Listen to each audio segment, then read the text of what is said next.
ہے اپنے کسی گناہ گار بندے کی توبہ سے جبکہ وہ توبہ کرتا ہے، کس سے زیادہ ہوتی ہے؟ اب اس کی ایک تفصیل بھی، من احدکم، ایک ایسے شخص سے بھی زیادہ بڑھ کر خوشی ہوتی ہے، کان علی راحلتہ بارض الفلات، کہ جو بہت ہی دور دراز کے سنسان علاقے میں سفر کر رہا تھا، فانتحرفت منہ، اس کی سواری جو ہے گم ہو گئی، وعلیہا طعامہ وشرابہ، اسی پر اس کا کھانا بھی تھا اور پانی بھی تھا، اونٹنی پر سفر کر رہا تھا، اسی پر ہوتا ہے راحلہ جو ہے راستے کا سامان، اچانک کہیں بیٹھا ہے تھوڑی دیر کے لیے سستانے کے لیے، کہیں اونگ آ گئی اور اونٹنی صاحبہ غائب ہو گئی۔ اب آنکھ کھلی اور اس نے دیکھا، فَأَيَّسَ مِنْهَا، تلاش کر کے مایوس ہو گیا، کہیں اونٹنے کا سراغ نہیں۔ اب ظاہر بات ہے کسی صحرا میں یہ کیفیت، اس کا مطلب کیا ہے؟ یقینی موت۔ فَأَتَى شَجَرَةً فَاسْتَجَعَ فِي ظِلِّهَا وَقَدْ أَيَسَ مِنْ رَاحِلَتِهِ، تو وہ ایک درخت کے نیچے اس کے سائے میں آ کے لیٹ گیا، گویا کہ موت کی امید۔ فَبَيْنَهُمَا وَهُوَ كَذَلِكَ إِذْ هُوَ بِهَا قَائِمَةٌ عِندَهُ، اس کی کہیں دوبارہ آنکھ لگی ہے، جو کھولا تو دیکھتا ہے اونٹنی تو موجود ہے، کھڑی ہے، تو وہ فوراً اس کی وہ جو رسی ہے وہ پکڑتا ہے، وَأَخَذَ بِخِتَامِهَا ثُمَّ قَالَ مِن شِدَّةِ الْفَرْقِ، اب جو اسے مسرت ہوئی اس کا آپ اندازہ کر سکتے ہیں، ایک یقینی موت کا معاملہ آ چکا تھا، اور اچانک اللہ تعالیٰ نے وہ کھوئی ہوئی اونٹنی جو ہے وہ واپس دلا دی۔ تو وہ کہنا تو یہ چاہتا تھا، اللہ تو میرا رب ہے، میں تیرا بندہ ہوں، لیکن جسے ہم کہتے ہیں کہ خوشی کی انتہا فرط مسرت میں ایسی زبان لڑکھڑائی، اس نے کہا اللہم انت عبدی وانا ربک، اے اللہ تو میرا بندہ ہے، میں تیرا رب ہوں۔ یہ کہتے ہیں یہ کیا ہے؟ فرط مسرت، جسے آپ خوشی کی انتہا، کہ جس میں انسان جو ہے اتنی بڑی خطا کر بیٹھتا ہے۔ اللہ کو اپنے کسی گناہ گار بندے کی توبہ سے اس سے بھی زیادہ خوشی۔ اب ظاہر بات ہے کہ تماثیل کس لیے؟ بعض لطائف، بعض حقائق اتنے لطیف ہوتے ہیں کہ ان کو بیان نہیں کیا جا سکتا بتمام الکمال، تو مثالوں کا سہارا لیتے اللہ کو کتنی خوشی ہوتی کیا سمجھیں گے؟ لہذا یہ مثال تو سمجھ میں آ گئی نا، کہ ایک لقودق صحرا میں انسان سفر کر رہا تھا، ایک ہی اونٹنی ہے، اسی پر اس کا پانی ہے، اسی پر اس کا کھانا ہے، کہیں ٹھہرا ہے تھوڑی دیر کے لیے، اور اونٹنی غائب ہو گئی، اور اس کے بعد تلاش کر کے شمال مغرب جنوب ہر طرح دیکھ لیا، اپنے کہیں اونٹنی کا سراغ نہیں۔ اب موت کے انتظار میں لیٹ گیا کہ اچانک دیکھتا ہے کہ اونٹنی موجود، تو وہ اس شدت فرح میں یہ کہہ بیٹھتا ہے اللہم انت رب انت عبدی وانا ربک انا للہ و انا الیہ راجعون۔ اب دیکھیے ایک حدیث وہ آ رہی ہے، اور اس کو یوں سمجھیے، اللہ تعالیٰ نے جو انسان پیدا کیے ہیں ان کے مزاج مختلف ہیں۔ ان میں کچھ لوگ ہوتے ہیں جو قوی ہوتے ہیں ارادے کے، جو فیصلہ کر لیا ڈٹ گئے، کچھ لوگوں میں وہ قوت ارادی اتنی مضبوط نہیں ہوتی، وہ ادھر ادھر سوچتے رہتے ہیں۔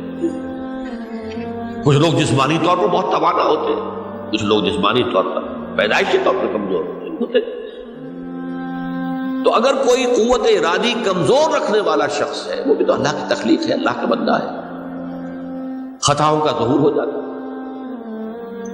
توبہ کرتا ہے، پھر کچھ عرصے کے بعد پھر خطا کا ظہور ہو جاتا ہے، پھر توبہ کرتا ہے، تو ہم تو یہ سمجھیں گے کہ ایک حد کے بعد پھر اس کی توبہ قبول نہیں ہونی چاہیے۔ لیکن حدیث سنیے، وعن ابی ہریرہ رضی اللہ تعالی عنہ قال قال رسول اللہ صلی اللہ علیہ وسلم ان عبدا اذنب ذنبا، یقیناً ایک بندہ جو ہے وہ ایک گناہ کرتا ہے، فقال، پھر وہ کہتا ہے رب، اے میرے پروردگار، اذنبت فاغفر، مجھ سے گناہ ہو گیا ہے، مجھے معاف فرما۔ فقال ربہ، تو پروردگار یہ کہتا ہے اعلم عبدی ان لہ ربا یغفر الذنب ویأخذ بہ، میرا یہ بندہ یہ جانتا ہے کہ اس کا ایک رب ہے جو گناہ معاف بھی کر سکتا ہے اور سزا دے بھی سکتا ہے. کیا مانی ہوئی؟ گناہ اس نے کیا ہے لیکن جانتا ہے اللہ کو کہ وہ معاف بھی فرما سکتا ہے، تبھی تو وہ اللہ سے معافی کی درخواست کر رہا ہے. اس کے اس جاننے کی بنیاد پر، اس کے اس علم کی بنیاد پر، اس کے اس ایمان کی بنیاد پر فرمایا غفرت لعبدی، میں نے اپنے بندے کو معاف کر دیا. ثم مکث ما شاء اللہ، پھر وقت گزرا جتنا کہ اللہ نے چاہا. ثم اذنب ذنبا، پھر اس سے گناہ ہو گئے. فقال رب اذنبت ذنبا فاغفر، پھر کہتا ہے پروردگار مجھ سے گناہ ہو گیا، پھر مجھے معاف فرما دے.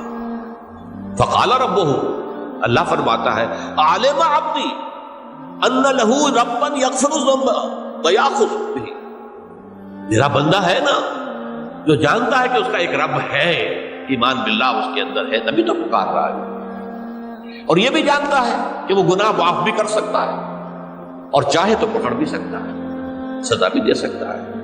تو فرمایا، اللہ تعالیٰ فرماتے ہیں میں نے فرمایا کہ میں نے معاف کر. ثم مکث ما شاء اللہ، پھر ایک عرصہ گزرا اس کے بعد. ثم اذنب ذنبا، پھر اس نے گناہ کیا.